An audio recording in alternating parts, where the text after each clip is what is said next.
আমার সেই গল্পটা এখনো শেষ হয়নি। শোনো, পাহাড়টা আগেই বলেছি ভালোবেসেছিল মেঘকে, আর মেঘ কিভাবে শুকনো খটখটে পাহাড়কে বানিয়ে তুলেছিল ২৬ বছরের ছোকরা, সে তো আগেই শুনেছ।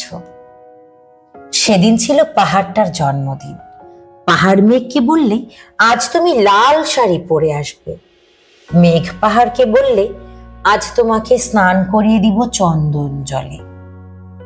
ভালোবাসলে নারীরা হয়ে যায় নরম নদী, আর পুরুষেরা জ্বলন্ত কাঠ। সেইভাবে মেঘ ছিল পাহাড়ের আলিঙ্গনের আগুনে, পাহাড় ছিল মেঘের ঢেউ জলে। হঠাৎ হঠাৎ আকাশ জুড়ে বেজে উঠল ঝড়ের জগঝম্প। ঝাঁকড়া চুল উড়ে ছিনতাইয়ের ভঙ্গিতে ছুটে এলো এক ঝাঁক হাওয়া।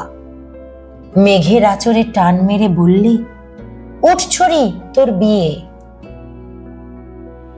এখনো কিন্তু শেষ হয়নি গল্পটা। বজ্রের সঙ্গে মেঘের বিয়েটা হয়ে গেল ঠিকই, কিন্তু মেঘকে সে কোনোদিনই ভুলতে পারল না। বিশ্বাস না হয় তো চিরে দেখতে পারো পাহাড়টার হাড় পাঁজর, ভেতরে থই থই করছে শত ঝর্ণার জল।